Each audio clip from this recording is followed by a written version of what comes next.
Heart പേഷ്യൻ്റാണ്, high pressure, high sugar, സന്ധിവാതം, കക്കൂസിലേക്ക് എടുത്തുകൊണ്ട് പോകണം. അങ്ങനത്തെ ഒരു കേസാണ്.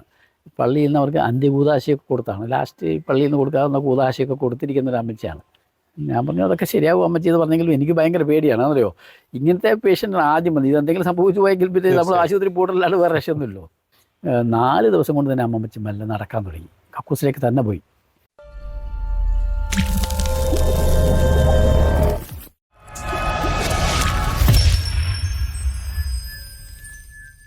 ഡോക്ടർ, ഞങ്ങളുടെ പ്രോഗ്രാമിലേക്ക് സ്വാഗതം. താങ്കൾ ഇതിനു മുൻപ് ഒരു ബാങ്ക് മാനേജർ ആയിരുന്നു. അതെ, ഞാൻ തടിക്കട സർവീസ് കോപ്പറേറ്റീവ് ബാങ്കിൻ്റെ വലിയ ബ്രാഞ്ച് മാനേജറായിരുന്നു.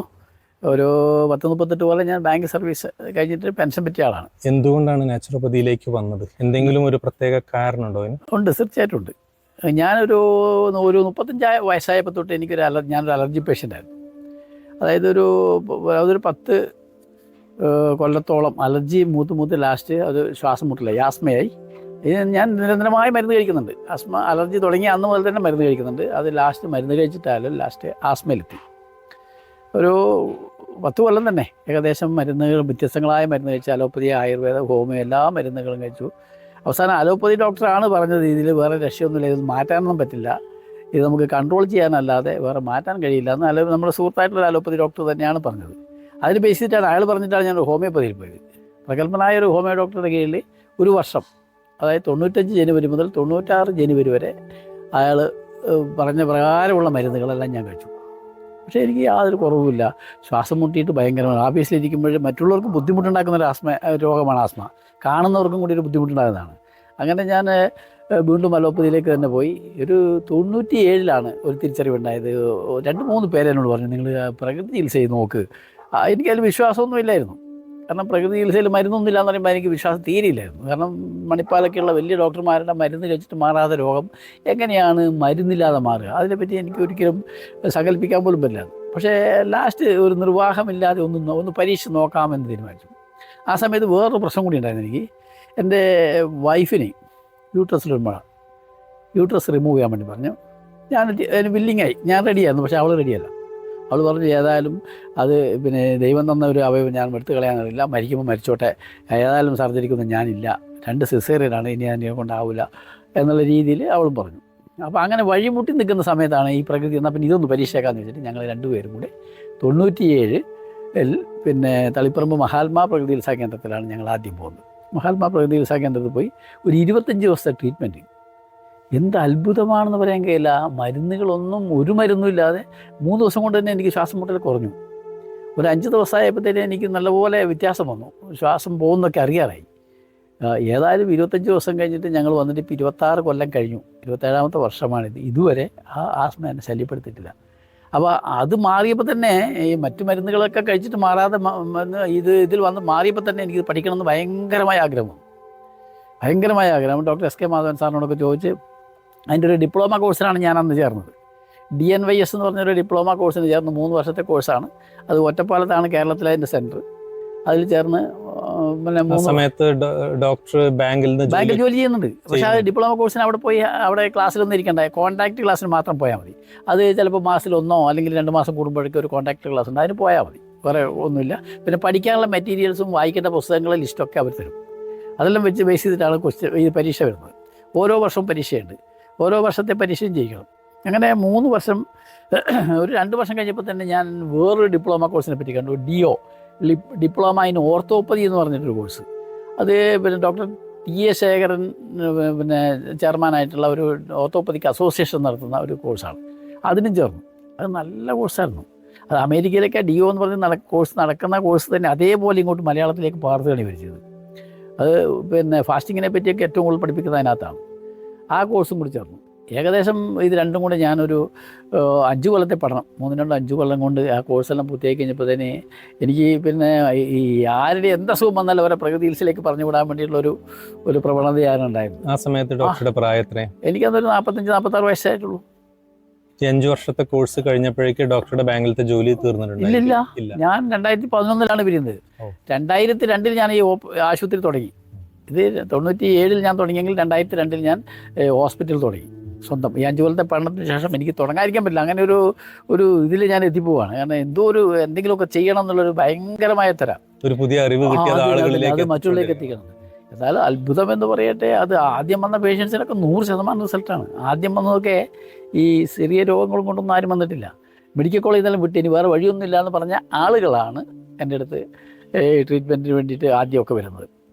ഒന്നാമത് കിട്ടിയ ഒരു 85 വയസ്സുള്ള ഒരു സ്ത്രീയാണ്, ഒരു വീട്ടമ്മയാണ്, ഹാർട്ട് പേഷ്യൻ്റാണ്, ഹൈ പ്രഷർ, ഹൈ ഷുഗർ, സന്ധിവാതം, കക്കൂസിലേക്ക് എടുത്തുകൊണ്ട് പോകണം, അങ്ങനത്തെ ഒരു കേസാണ്. പള്ളിയിൽ നിന്ന് അവർക്ക് അന്ത്യകൂതാശയൊക്കെ കൊടുത്താണ്. ലാസ്റ്റ് പള്ളിയിൽ നിന്ന് കൊടുക്കാവുന്ന കൂതാശയൊക്കെ കൊടുത്തിരിക്കുന്ന ഒരു അമ്മച്ചിയാണ്. ഈ അമ്മച്ചി വന്നു. ഈ അമ്മച്ചി വന്നപ്പോഴത്തന്നെ എന്നോട് പറയുന്നത്, എനിക്ക് ഒട്ടും ഉറക്കമില്ല മോനെ എന്നാണ് എന്നോട് പറയുന്നത്. ഞാൻ പറഞ്ഞു അതൊക്കെ ശരിയാവും അമ്മച്ചി എന്ന് പറഞ്ഞെങ്കിലും എനിക്ക് ഭയങ്കര പേടിയാണ്. അതറിയോ, ഇങ്ങനത്തെ പേഷ്യൻ്റ് ആദ്യം വന്നു, ഇതെന്തെങ്കിലും സംഭവിച്ചു പോയെങ്കിൽ പിന്നെ നമ്മൾ ആശുപത്രി പോയിട്ടല്ലാണ്ട് വേറെ രക്ഷയൊന്നുമില്ലോ. എന്തായാലും ഈ അമ്മച്ചിയെ കാണാൻ വേണ്ടിയിട്ട് ദിവസം എന്ന് പറഞ്ഞാൽ ബന്ധുമിത്രാദികളും അയൽക്കാരും വരാൻ തുടങ്ങി. ഏതായാലും 4 ദിവസം കൊണ്ട് തന്നെ അമ്മച്ചി മെല്ലെ നടക്കാൻ തുടങ്ങി, കക്കൂസിലേക്ക് തന്നെ പോയി. അപ്പം തന്നെ ആ വരുന്നവർക്കെല്ലാം ഭയങ്കര ഇമ്പ്രഷനായി. ഒരു 6ാമത്തെ ദിവസം ഇവരെ കാണാൻ വന്ന 2 പേരും കൂടി അഡ്മിറ്റായി. അങ്ങനെ പിന്നെ ഈ അമ്മച്ചി ഏതാണ്ട് 18 ദിവസം മറ്റേ കഴിഞ്ഞിട്ടാണ് ഇവിടുന്ന് പോകുന്നത്. നടന്നാണ് പോയത്, നടന്ന് വണ്ടി കയറി പോയി. ആ സമയത്തേക്ക് എനിക്ക് ഇവരെ കാണാൻ വന്നൊരു 5 പേരെങ്കിലും അഡ്മിറ്റായി. ഇപ്പോഴും അത് തുടരുന്നു. വന്നു പോയവരെ കണ്ടിട്ടാണ് ആളുകൾ വരുന്നത്. അല്ലാണ്ട് ഞങ്ങൾക്ക് ഒരു പരസ്യവുമില്ല. അങ്ങനെയാണ് ഞാൻ ഈ നാച്ചുറൽ എത്തിയത്. പിന്നെ എനിക്ക് പുറകോട്ട് പോകാനല്ല, മുമ്പോട്ടല്ലാണ്ട് പിന്നെ ആളുകൾ ഇങ്ങനെ വന്നുകൊണ്ടിരിക്കുകയാണ്. ഓരോ കൊല്ലം ഇതിന് ഡെവലപ്മെൻറ്റ്. ആദ്യം വാടകയ്ക്ക് എടുത്തു, പിന്നെ സ്വന്തം ബിൽഡിംഗ് ആക്കി, സ്വന്തം ബിൽഡിങ്ങിന് 2ാമത്തെ നില എടുത്തു. ഇപ്പോൾ തേർത്തിൽ ഇവിടെ പെരിങ്ങോത്ത് പോയിട്ട് ഒരു ബ്രാഞ്ച് തുടങ്ങി. അതിൻ്റെ 2ാം നില ഇപ്പോൾ പണിതുകൊണ്ടിരിക്കുകയാണ്, എൻ്റെ അപ്സ്റ്റെയർ പണിതുകൊണ്ടിരിക്കുകയാണ്. അപ്പോൾ ഇങ്ങനെ പിന്നെ അത് ആളുകൾ ഈ 2 നിലയങ്ങളിലും ഡോക്ടറുടെ മേൽനോട്ടം ഇപ്പോഴും ഉണ്ട്. തീർച്ചയായിട്ടും ഉണ്ട്. രണ്ടിടത്തും ഡോക്ടർ വിസിറ്റ് ചെയ്യാറുണ്ട്, പേഷ്യൻസിന്റെ കാര്യങ്ങൾ അന്വേഷിക്കാറുണ്ട്. തീർച്ചയായിട്ടും ഉണ്ട്. ചിലർക്ക് നമ്മളെ തന്നെ കാണണം, എന്നെ തന്നെ കാണണം എന്ന് പറഞ്ഞിട്ട് വരുന്ന ഒരുപാട് ആളുകളുണ്ട്. അത് മാത്രമല്ല, നമ്മൾ പിന്നെ നാച്ചുറോപ്പതി എന്ന് പറഞ്ഞ ഒരു ലൈഫ് സ്റ്റൈൽ ചേഞ്ച് ആണല്ലോ, നമ്മുടെ മൊത്തം ലൈഫ് സ്റ്റൈൽ ചേഞ്ച് ചെയ്യുന്നത്. അതെ. ഡോക്ടർ ഇത് പഠിച്ച് രോഗം മാറിയതിനു ശേഷം അത് പിന്തുടരുന്നുണ്ടോ? തീർച്ചയായിട്ടും ഉണ്ട്. ഇപ്പം ആഴ്ചയിൽ ഒരു ദിവസം ഉപവാസം എന്നുള്ളത് ഞാൻ 26 കൊല്ലമായിട്ട് തുടങ്ങിയതാണ്. ഇന്നലെ വെള്ളിയാഴ്ച ഉപവാസമായിരുന്നു. വെള്ളിയാഴ്ച ഉപവാസം, എല്ലാ വെള്ളിയാഴ്ച ഉപവാസമാണ്. ആഴ്ചയിൽ ഒരു ഉപവാസം അതിൻ്റെ ഫോളോ അപ്പാണ്. വർഷത്തിൽ 1-2 തവണ ഞങ്ങൾ ലോങ് ഫാസ്റ്റിംഗ് എടുക്കും. ഈ കൊല്ലം 2024 മാർച്ച് 1 മുതൽ മാർച്ച് 8 വരെ ഫാസ്റ്റിംഗ് ആയിരുന്നു. അത് ലോങ് ഫാസ്റ്റിംഗ് ഒരു 8 ദിവസത്തേത്. അത് കഴിഞ്ഞ് ആഗസ്റ്റ് 12 മുതൽ 18 വരെ ഒരു 7 ദിവസവും കൂടെ ഫാസ്റ്റിംഗ് എടുത്തു. ഇതിലെല്ലാം ഡോക്ടറുടെ കുടുംബവും പങ്കാളികളും, എൻ്റെ ഭാര്യ ആ കൂടെ തന്നെയുണ്ട്. എല്ലാത്തിലും ഓടുന്നത്. എല്ലാ വെള്ളിയാഴ്ചയും ഞങ്ങൾ 2 പേരും കൂടിയാണ് ഫാസ്റ്റിംഗ് എടുക്കുന്നത്. പിന്നെ ഭക്ഷണവും അങ്ങനെ തന്നെയാണ്. നോൺ വെജ് എല്ലാം അന്ന് ഒഴിവാക്കിയതാണ്. പിന്നെ നോൺ വെജ് ഒന്നും കഴിക്കാത്ത ഒരു രീതിയിലാണ് പോകുന്നത്. എന്തായാലും പിന്നെ ഒരു അത്ഭുതമാണ്. കാരണം ഞാനൊരിക്കലും മാറില്ല എന്ന് വിചാരിച്ച ഒരു ആസ്മ മാറിക്കിട്ടുക എന്ന് പറഞ്ഞാൽ, അത് മാത്രമല്ല അന്ന് സർജറി വേണമെന്ന് പറഞ്ഞാൽ എൻ്റെ വൈഫിന് ഇതുവരെ സർജറി 26 കൊല്ലമായിട്ട് ഞങ്ങൾ ഒരു സർജറി അതിൻ്റെ ഒരു വിഷമം ഉണ്ടായില്ല. അന്ന് ഒരുപാട് ബുദ്ധിമുട്ടുകളുണ്ടായിരുന്നു. അന്ന് ഇതിൻ്റെ പേരിൽ ഒരുപാട് ബുദ്ധിമുട്ടുകൾ അവൾ നേരിട്ടിരുന്നു. പക്ഷേ അതിനുശേഷം ഒരു പ്രശ്നമുണ്ടായില്ല. ഡോക്ടറുടെ ഭാര്യയ്ക്ക് ഇപ്പം എന്ത് പ്രായം ഉണ്ടായിരുന്നു? ഒരു 64 വയസ്സ് ഉണ്ടാവുമായിരിക്കും. എനിക്ക് 70 വയസ്സായി. എന്താണ് നാച്ചുറോപ്പതിയുടെ പ്രിൻസിപ്പിൾസ്? അത് എങ്ങനെയാണ് അത് മറ്റുള്ള ചികിത്സാ രീതികളുമായി വ്യത്യസ്തമായിരിക്കുന്നത്? ലോകത്തുള്ള എല്ലാ ജീവജാലങ്ങളും പ്രകൃതി നിയമം അനുസരിച്ചാണ് ജീവിക്കുന്നത്. മനുഷ്യൻ മാത്രമാണ് ഈ പ്രകൃതി നിയമം അനുസരിക്കാതെ. നിയമം ലംഘിച്ചാൽ എന്തായാലും ശിക്ഷയുണ്ടല്ലോ. മനുഷ്യൻ നിർമ്മിച്ച നിയമമായാലും പ്രകൃതി നിയമമായാലും ലംഘിച്ചാൽ ശിക്ഷയുണ്ട്. അങ്ങനെ പ്രകൃതി നിയമത്തെ ഇപ്പോൾ എല്ലാവരും പറയുന്നത് ലൈഫ് സ്റ്റൈൽ ഡിസീസ്. എല്ലാവരും എന്താ life style disease? Life style, അതായത് ജീവിതത്തിൽ എങ്ങനെ ജീവിക്കേണ്ടത് വിരുദ്ധമായിട്ട് ജീവിതമാണ് ലൈഫ് സ്റ്റൈൽ ഡിസീസ്. അതെ, ഒരു 80% രോഗങ്ങൾ ലൈഫ് സ്റ്റൈൽ ഡിസീസാണെന്ന് എല്ലാവരും പറഞ്ഞു. അല്ലോ എൻ്റെ ലൈഫ് സ്റ്റൈൽ എന്ന് പറയുന്ന ആരും പറഞ്ഞില്ല. ഇത് പ്രകൃതി നിയമത്തിന് എതിരായിട്ടുള്ള ഭക്ഷണശീലം, ഏറ്റവും പ്രധാനപ്പെട്ടത് ഭക്ഷണശീലം തന്നെയാണ്. ആ ഭക്ഷണശീലമാണ് പിന്നെ രോഗത്തിൻ്റെ എല്ലാ അടിസ്ഥാന കാരണം. അത് തന്നെയാണ് പ്രകൃതി ചികിത്സയിലും ഉദ്ദേശിക്കുന്നത്. കാരണം അത് ലൈഫ് സ്റ്റൈൽ നേരെയാക്കി കൊണ്ടുവരികയാണ്. ലൈഫ് സ്റ്റൈൽ മോഡിഫിക്കേഷനാണ് ഞങ്ങൾ നടത്തുന്നത്. എങ്ങനെയാണ് ജീവിക്കേണ്ടത് എന്നുള്ളതിനെപ്പറ്റി ഏകദേശം ഒരു ധാരണ പറഞ്ഞു കൊടുക്കുക. അത് കുറേ ആളുകൾ ജീവിതത്തിൽ പകർത്തിയിട്ടുള്ള ആളുകളുണ്ട്. എൻ്റെ അടുത്ത് വന്നിട്ട് 22 കൊല്ലമായിട്ട് പ്രമേഹത്തിനും പ്രഷറിനൊക്കെ മരുന്ന് കഴിക്കാത്ത ആളുകളുണ്ട്. അതവർ ലൈഫ് സ്റ്റൈൽ മാറ്റിയത് കൊണ്ട് തന്നെയാണ്. അവർ പഴയ രീതിയിൽ തന്നെ ഇവിടെ വന്നിട്ട് എന്നാൽ ചിലരുണ്ട് വന്ന് പ്രകൃതി ചികിത്സ ചെയ്തെല്ലാം നോർമലായി ഇനി കഴിക്കാമെന്ന് വിചാരിക്കുന്നവരുണ്ട്. അത് തെറ്റാണ്. അത് അല്ല, ലൈഫ് സ്റ്റൈൽ കറക്റ്റാക്കലാണ് എല്ലാ രോഗത്തിൻ്റെയും പിന്നെ നേരെ ചികിത്സ. ലൈഫ് സ്റ്റൈൽ ഡിസീസ് എന്ന് പറഞ്ഞാൽ ഇപ്പോൾ അമേരിക്കയിൽ ഡീൻ ഓർണേഷൻ എന്ന് പറഞ്ഞിട്ട് ഡോക്ടറുണ്ട്. ലോകപ്രസിദ്ധനായ കാർഡിയോളജിസ്റ്റാണ്. അദ്ദേഹം അവിടെ ഒരു ആശുപത്രി നടത്തുന്നുണ്ട്. ലോകത്തിൻ്റെ നാനാഭാഗത്തു നിന്ന് അങ്ങോട്ട് കാർഡിയാക് പേഷ്യൻസ് പോകുന്നുണ്ട്, പഠിച്ച ഡോക്ടറായതുകൊണ്ട്. അങ്ങനെ നടത്തുന്നത് പ്രകൃതി ചികിത്സയാണ്. പ്രകൃതി ചികിത്സ എന്നാൽ ലൈഫ് സ്റ്റൈൽ മോഡിഫിക്കേഷൻ. കുറേ യോഗയും ഭക്ഷണ നിയന്ത്രണവും കൊണ്ട് സർജറി എല്ലാം ഒഴിവാക്കാമെന്ന് അങ്ങനെ പറയുമ്പോൾ ആൾ നമ്മൾ പറഞ്ഞാൽ വിശ്വസിക്കില്ല. അതെ, അവർ പറയുമ്പോൾ അത് വിശ്വസിക്കുകയും അവിടത്തേക്ക് ലോകത്തിൻ്റെ നാനാഭാഗത്തുനിന്ന് ആൾ പോകുന്നുണ്ട്. അത് പഠിച്ച ഒരാളുടെ ജോർജ് ഈരാളി എന്നുണ്ട്, പിന്നെ എറണാകുളത്ത് ആൻജിയോപ്ലാസ്റ്റിയോ ബൈപ്പാസ് സർജറിയോ ആവശ്യമില്ല എന്നിട്ട് പരസ്യം കാണാം. അതിങ്ങനെയാണ്. അപ്പോൾ അത് ലൈഫ് സ്റ്റൈൽ മാത്രമേ കറക്റ്റ് ചെയ്യുന്നത്, വേറെ ഒന്നും ചെയ്യുന്നില്ല. ലൈഫ് സ്റ്റൈൽ കറക്റ്റ് ചെയ്ത് കഴിഞ്ഞാൽ നമുക്ക് എല്ലാ രോഗങ്ങളിൽ നിന്നും നേരെയാകാൻ പറ്റും. അത് ഏറ്റവും പ്രധാനം എൻ്റെ അനുഭവം തന്നെയാണ്. ഈ ആസ്മ എന്ന് പറഞ്ഞാൽ ഒരുപാട് കഷ്ടപ്പെട്ടു പോയാൽ കിടന്നുറങ്ങാൻ പോലും പറ്റാത്തൊരവസ്ഥയിൽ എത്തിപ്പോയാൽ ഞാൻ തിരിച്ചതിലേക്ക് ലൈഫിലേക്ക് വന്നത് എനിക്ക് ഭയങ്കര പ്രചോദനം തന്നെയായിപ്പോയി, ഭയങ്കരമായിട്ടൊരു ഇതായിപ്പോയി. മറ്റ് നാച്ചുറോപ്പതി ചികിത്സയ്ക്ക് ഞാൻ പോയപ്പോൾ അവിടെ ഒന്നും സുജോക്കിന്റെ ഉപയോഗം ഞാൻ കണ്ടിട്ടില്ല. താങ്കൾ എന്തുകൊണ്ടാണ് സുജോക്ക് രോഗനിർണയത്തിനായിട്ട് തിരഞ്ഞെടുത്തത്? ഞാൻ പിന്നെ ഈ പ്രകൃതി ചികിത്സയ്ക്ക് പുറമേ വേറെ ചില ചികിത്സകൾ ഇങ്ങനെ ഓരോന്നോരോന്ന് ചെറുതായിട്ട് പഠിച്ചിട്ടുണ്ട്. പിന്നെ സുജോക്ക്, പാദമർമ്മ, അങ്ങനെയുള്ള ചികിത്സകളൊക്കെ ഇങ്ങനെ കണ്ടുപഠിച്ചാണ്. അതിൽ എനിക്ക് ഏറ്റവും ഫലപ്രദമായി തോന്നിയത് ഈ സുജോക്കാണ്. സുജോക്ക് ഞാനൊരു 10 കൊല്ലെങ്കിലും പിന്നെ ഒരു ഗുരുവിൻ്റെ കീഴിൽ ഇങ്ങനെ പഠിച്ചിരുന്നു. പറഞ്ഞാൽ ഡിഗ്രി ഒന്നും സർട്ടിഫിക്കറ്റിനൊന്നും വേണ്ടിയിട്ടല്ല, പക്ഷേ അതിൻ്റെ കാര്യങ്ങൾ മനസ്സിലാക്കാൻ വേണ്ടിയിട്ട്. അപ്പോൾ അത് പിന്നെ പലപ്പോഴും ഒരു മാജിക് ട്രീറ്റ്മെൻറ്റ് പോലെയാണ്, വളരെ മാജിക് ട്രീറ്റ്മെൻറ്റ് പോലെയാണ്. ഇതൊരു കൊറിയൻ ചികിത്സയാണ് ഈ സുജോക്ക്. അത് പഠിച്ചിട്ട് അതിൽ നിന്ന് ഞാൻ ഡെവലപ്പ് ചെയ്താണ് അത് ഈ ഡയഗ്നോസിസിന് വേണ്ടി ഉപയോഗിക്കുന്നത് ഞങ്ങൾ മാത്രമാണ്, മറ്റാർക്കും അത് ഡയഗ്നോസിസ് ചികിത്സാ രീതിയാണ്. ചികിത്സ ഉണ്ട്, പക്ഷേ നിങ്ങളത് ഫോളോ ചികിത്സ ഫോളോ ചെയ്യുന്നില്ല, ഡയഗ്നോസിസ് മാത്രം ഉപയോഗിക്കുന്നു. കാരണം രോഗം കണ്ടെത്താൻ നിങ്ങളുടെ സ്കാനിങ്ങോ അല്ലെങ്കിൽ മറ്റൊന്നും ആവശ്യമില്ല. നമുക്ക് ഒരാളുടെ കൈ കിട്ടിയാൽ അവരുടെ എല്ലാ സംസാരിക്കാൻ ശേഷിയില്ലാതെ ഒരാളുടെ കൈ കിട്ടിയാൽ മതി, അയാളുടെ രോഗം എന്താണെന്ന് നമുക്ക് മനസ്സിലാക്കാൻ വേണ്ടി കഴിയുന്നുണ്ട്. അപ്പോൾ അതുകൊണ്ടാണ് അത് ഡയഗ്നോസിസിന് വേണ്ടി ഞാൻ ഉപയോഗിക്കുന്നത്. അത് വളരെ ഫലപ്രദമാണ്, 100%. പല ആളുകളും അത്ഭുതപ്പെട്ടു വരുന്നുണ്ട്, ഇതെങ്ങനെയാണ് ഇവരിങ്ങനെ ഇത്രയും വലിയ ഫയലുമായിട്ട് എൻ്റെ അടുത്ത് വന്നിട്ട് ഞാൻ അതൊന്നും നോക്കാണ്ട് ഇവരെ കൈ കുത്തി നോക്കിയിട്ട് എല്ലാവരും അങ്ങോട്ട് പറയുമ്പോൾ അവർക്കൊരു അത്ഭുതമായി തോന്നാറുണ്ട്. എനിക്കും അനുഭവമുണ്ട്. ഇവിടുത്തെ ഡോക്ടർ വന്നിട്ട് എൻ്റെ കയ്യിൽ നോക്കിയിട്ട് പറഞ്ഞു മുട്ടിന് വേദന ഉണ്ടല്ലേ എന്ന് പറഞ്ഞു. ഇവിടെയുള്ള ഡോക്ടേഴ്സിനെല്ലാം ഞാൻ പഠിപ്പിച്ചിട്ടുണ്ട്, ഇവിടെയുള്ള ഡോക്ടേഴ്സിനെല്ലാം ഞാനത് പഠിപ്പിച്ചിട്ടുണ്ട്. കാരണം ഡയഗ്നോസിസിൽ അത് വേണം. കാരണം എന്നറിയോ, ഒരു രോഗിയിൽ വിശ്വാസം ഉണ്ടാക്കുക എന്ന് പറഞ്ഞാൽ ഏറ്റവും പ്രധാനം അവരുടെ രോഗം കണ്ടെത്തുക എന്നുള്ളതാണ്, അല്ലേ? അല്ലെങ്കിൽ കഴിച്ചു നോക്കുന്ന പറയുന്നതല്ല, അവരുടെ രോഗം ഇന്നതാണ്, നിങ്ങളുടെ പ്രശ്നം ഇതാണ്, നിങ്ങളുടെ L4 L5 പ്രശ്നമുണ്ട് എന്ന് പറഞ്ഞാൽ അവർ MRI സ്കാനിൻ്റെ കടലാസം കൊണ്ടാണ് വന്നത്, അത് നോക്കാണ്ടാണ് നമ്മൾ പറയുന്നത്. അപ്പോൾ അത് കൃത്യം മനസ്സിലാക്കി പറഞ്ഞു കൊടുക്കുക എന്നുള്ളതാണ് ഒന്നാമത്തെ ചികിത്സ. അത് മനസ്സിലാക്കി കഴിഞ്ഞാൽ തന്നെ നമുക്ക് ട്രീറ്റ്മെൻറ്റ് ഉണ്ട് താനും. പിന്നെ സുജോക്ക് ഞാൻ ട്രീറ്റ്മെൻറ്റ് വളരെ അപൂർവമായിട്ട് ഉപയോഗിക്കാറുള്ളൂ. അതിൻ്റെ നീഡിൽസ് ഒന്നും ഞാൻ ഉപയോഗിക്കാറില്ല, ചില മാഗ്നറ്റൊക്കെ ഉപയോഗിക്കാറുള്ളത്. തലവേദനയൊക്കെ വന്നു കഴിഞ്ഞാൽ 3 മിനിറ്റ് കൊണ്ട് തലവേദന മാറുന്നുണ്ട്. ആ ട്രീറ്റ്മെൻറ്റിൽ ഡോക്ടേഴ്സൊക്കെ ഇവിടെ വരുന്നുണ്ട്, നിരവധി ഡോക്ടേഴ്സ് ട്രീറ്റ്മെൻറ്റ് ഉണ്ട്. അവരെല്ലാം വണ്ടടിക്കലുണ്ട്, എങ്ങനെയാണ് ഈ തലവേദനക്ക് ടാബ്ലറ്റ് കഴിക്കാണ്ട് മാറുന്നത്. അത് പിന്നെ ഒരു നല്ല ചികിത്സയായിട്ട് എനിക്ക് തോന്നുന്നു. മറ്റൊന്നും ഞാൻ പിന്നെ നടത്തുന്നില്ല. ഞാൻ പാദമർമ്മം പഠിച്ചിട്ടുണ്ട്, പാദമർമ്മം ചെയ്യാറില്ല. റേക്കി പഠിച്ചിട്ടുണ്ട്, അത് ഞാൻ ചെയ്യാറില്ല. അതൊന്നും ചെയ്യാറില്ല, കാരണം അതെല്ലാം മനസ്സിലാക്കാൻ വേണ്ടി മാത്രം പഠിച്ചാണ്. എന്താണ് അതെന്ന് നമുക്ക് അറിയാൻ വേണ്ടി മാത്രം പഠിച്ചാണ്. അങ്ങനെയുള്ള ചില ചികിത്സകളൊക്കെ പഠിച്ചിട്ടുണ്ട്. പക്ഷേ സുജോക്ക് മാത്രമേ ഞാൻ ഇതിനു വേണ്ടി ഉപയോഗിച്ചുള്ളൂ. അതിലെ ഡയഗ്നോസിസ് ഞങ്ങൾ തന്നെ ഡെവലപ്പ് ചെയ്തെടുത്താണ്. ഇപ്പോൾ ഡോക്ടർ പറഞ്ഞു പല രീതികളും പഠിച്ചിട്ടുണ്ട്, പക്ഷേ സുജോക്ക് ഏത് രീതിയിലാണ് നിങ്ങൾ രോഗം നിർണ്ണയിക്കുന്നത്? അതുകൊണ്ട് അതായത് നമ്മളുടെ ബോഡിയുടെ മുഴുവൻ പാർട്ടും ഈ കയ്യിലുണ്ട്. കയ്യിൽ മുഴുവൻ പാർട്ടും വരുന്നത്. ഇത് തലയാണെങ്കിൽ ഇത് കൈയാണ്, ഇത് കൈയാണ്, ഇത് 2 കാലാണ്. ആ രീതിയിലാണ് ഇതിൻ്റെ സുജോക്കിൻ്റെ ഇത് വരുന്നത്. അത് കറക്റ്റ് നിങ്ങൾക്ക് മുട്ടിന് വേദന ഉണ്ടെങ്കിൽ അതിൻ്റെ കറസ്പോണ്ടിങ് ഏരിയയിൽ കുത്തുമ്പോൾ മുട്ടുവേദന ഇവിടെ വേദന അറിയും. അതുകൊണ്ടാണ് ഞങ്ങൾ ഇവിടെ നിങ്ങൾ മുട്ടുവേദനയുണ്ട്, വലത്തേക്കാലിൻ്റെ മുട്ടിനാണ് വേദന, അല്ലെങ്കിൽ ഇടത്തേക്കാലിൻ്റെ മുട്ടിനാണ് വേദന എന്ന് ഞങ്ങൾ ആ കറസ്പോണ്ടിങ് ആ ഏരിയയെ പറ്റി നമ്മൾ പഠിക്കണം. കുറച്ച് കാര്യമായിട്ട് പഠിക്കാനുണ്ട്. അത് പഠിച്ചു കഴിഞ്ഞാൽ നിങ്ങൾക്ക് എവിടെയാണോ വേദന വരുന്നത്, അത് എന്തുകൊണ്ടാണ്. ഫാറ്റി ലിവർ ഞാൻ പറഞ്ഞു പല്ലും പിരിക്കുന്നത്, അതെങ്ങനെ കണ്ടുപിടിക്കുന്നത്? ഫാറ്റി ലിവർ കൈ കുത്തി നോക്കിയിട്ട് പറയുന്നത്, അതെല്ലാം പറയാം, എല്ലാം അറിയാൻ പറയും. പിന്നെ ഹാർട്ട് ഡിസീസ് ഉണ്ടെങ്കിൽ ഞങ്ങൾ പറയാറില്ല. ഹാർട്ട് ഡിസീസൊക്കെ ആളുകളോട് പറഞ്ഞ് പേടിപ്പിക്കാറില്ല. അതുകൊണ്ട് ഞങ്ങൾ മനസ്സിലാക്കിയാൽ ഞങ്ങൾ എഴുതി വെക്കും, ഇയാൾക്ക് ഹാർട്ടിൻ്റെ പ്രശ്നം ഞങ്ങൾക്ക് മനസ്സിലാവും. ഒരിക്കലും അതൊന്നും പറഞ്ഞ് പേടിപ്പിച്ചിട്ട് ഞങ്ങളൊരിക്കലും ആളുകളെ പേടിപ്പിക്കാനല്ല ഉദ്ദേശിക്കുന്നത്. അവരെ ശാന്തമാക്കി അവരുടെ ഒന്നും സാരമില്ല, ഇതൊക്കെ നമുക്ക് അഡ്ജസ്റ്റ് ചെയ്ത് മാറ്റാവുന്നതിൽ രോഗഭീതി മാറ്റാൻ വേണ്ടിയാണ് ഞങ്ങൾ ശ്രമിക്കുന്നത്. ഇന്നിപ്പോൾ രോഗഭീതിയാണ് പലപ്പോഴും. ഹെഗ്ഡെ പോലുള്ള ആളുകൾ പറയുന്നുണ്ട് ചെക്കപ്പ്, റൂട്ടീൻ ചെക്കപ്പ് എന്ന് പറഞ്ഞാൽ എന്തിനാണത്? രോഗമൊന്നുമില്ല. ഫുൾ ബോഡി ചെക്കപ്പ് ചെയ്യുമ്പോഴത്തേക്ക് നമ്മൾ എല്ലാ രീതിയിലും ചെക്കപ്പ് ചെയ്യുമ്പോൾ എന്തെങ്കിലും കാരണം കണ്ടുപിടിക്കുക, എന്തെങ്കിലും ചെറിയൊരു പ്രശ്നം കണ്ടുപിടിക്കാൻ കഴിയും. അപ്പോൾ അത് പിന്നെ അതിൻ്റെ ഒന്നും ആവശ്യമില്ല, അങ്ങനെ ഭയപ്പെടേണ്ട കാര്യമൊന്നുമില്ല. ഈ നോർമൽ എന്ന് പറഞ്ഞാൽ എല്ലാവർക്കും ഒരു നോർമൽ, ഇതെല്ലാം ഇവരുടെ ഈ കണക്കൊന്നും ഒരു ശരിയല്ല എന്നറിയോ. നോർമൽ എന്ന് പറഞ്ഞാൽ നമുക്കിപ്പോൾ എല്ലാവരുടെയും ഹൈറ്റ് ഒരുപോലെയാണോ? വെയിറ്റ് ഒരുപോലെയാണോ? അല്ല. എല്ലാവരുടെയും സ്വഭാവം ഒരുപോലെയാണോ? എല്ലാവരുടെയും ഭക്ഷണം ഒന്നാണോ? ഒന്നല്ലേ. പിന്നെ ഈ ഹാർട്ട് ബീറ്റ് മാത്രം ഒരേ എല്ലാവർക്കും ഒരുപോലെ ആയിരിക്കണം എന്ന് പറയുന്നില്ല, എന്താ അർത്ഥിരിക്കുന്നത്? ശരിയാണ്. അതൊരിക്കലും നോർമൽ അല്ല. അതുകൊണ്ട് ആ സിസ്റ്റമൊക്കെ പിന്നെ ശരിക്കും പറഞ്ഞാൽ കാലഹരണം വന്നതാണ് ശരിക്കും പറഞ്ഞാൽ. പക്ഷേ ഇതൊന്നും അലോപ്പതിയിലോ നമ്മൾ പറഞ്ഞിട്ട് കാര്യമില്ല. നമ്മൾ പറയുമ്പോൾ നമ്മൾ ഫുള്ളാക്കുകയുള്ളൂ എല്ലാവരും. അതെ അതെ.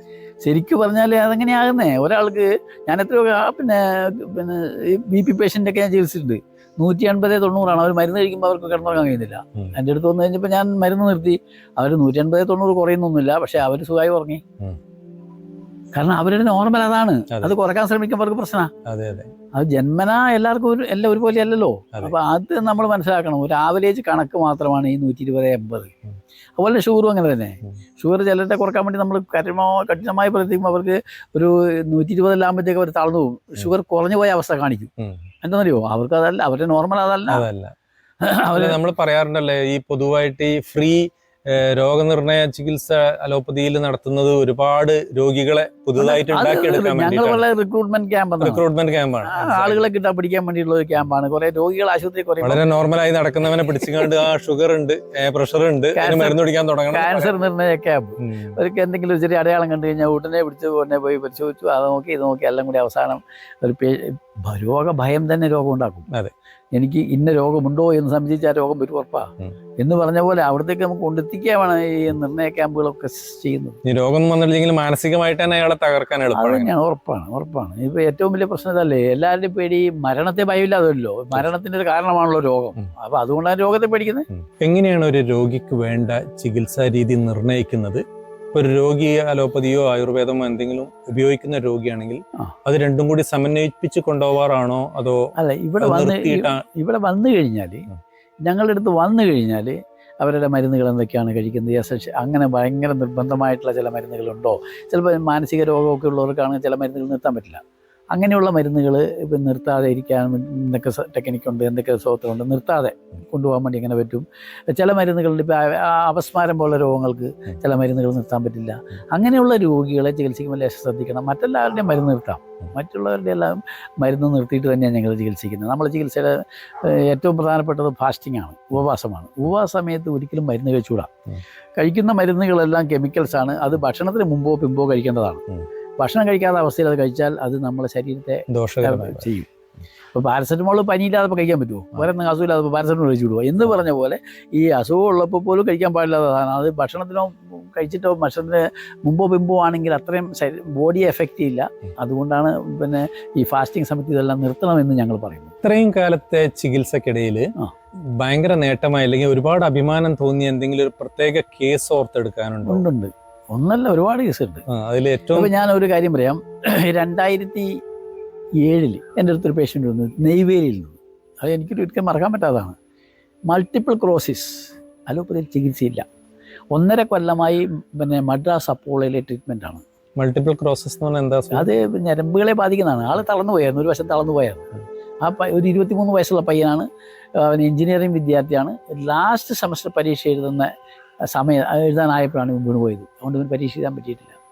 അപ്പോൾ പിന്നെ ആകെ 1.5 കൊല്ലം ചികിത്സ കഴിഞ്ഞപ്പോൾ ഇവൻ്റെ അമ്മ അവിടെ സർക്കാർ നേഴ്സായിരുന്നു. ഈ അമ്മയുടെ ബേജാറെല്ലാം കണ്ടു കഴിഞ്ഞപ്പോൾ ഒരു ദിവസം അവിടുത്തെ മെയിൻ ഡോക്ടർ അമ്മയെ വിളിച്ചിരുത്തിയിട്ട് പറഞ്ഞു, സിസ്റ്ററെ നിങ്ങൾക്ക് ഈ രോഗത്തെ പറ്റി അറിയുമോ എന്ന് ചോദിച്ചു. അവരെന്നോട് പറഞ്ഞ വിവരമാണേ. അപ്പോൾ അവർ പറഞ്ഞു, എനിക്കറിയില്ല ഡോക്ടറെ. അന്നേരം പറഞ്ഞു, ഡോക്ടറെ സിസ്റ്ററെ ഈ രോഗം വന്നിട്ട് ഇന്ന് വരെ 3 വർഷത്തിൽ കൂടുതൽ ഒരാളും ജീവിച്ചിട്ടില്ല. അപ്പോഴത്തേക്ക് ഇവരുടെ സങ്കടം പറയാനില്ല. ഇവരാകെ ഭയങ്കര ഇതായി കരയാൻ തുടങ്ങിയപ്പോൾ ഡോക്ടർ പറഞ്ഞു, നിങ്ങൾ കരഞ്ഞിട്ട് കാര്യമില്ല, കരഞ്ഞാൽ അവൻ്റെ ആയുസ് കുറക്കാനേ പറ്റുള്ളൂ, കൂട്ടാൻ പറ്റില്ല. അതുകൊണ്ട് അവൻ്റെ മുമ്പിൽ കരയാനൊന്നും പാടില്ല എന്നിട്ട് പോയി. ഏതായാലും അവർ അത് കഴിഞ്ഞ് പോയി. പിന്നെ അവരുടെ ഡ്യൂട്ടിക്ക് പോയി. ഡ്യൂട്ടി റൂമിൽ ഇങ്ങനെ കരഞ്ഞുകൊണ്ടിരിക്കുന്ന ഒരു മലയാളി നേഴ്സ് ഉണ്ടായിരുന്നു.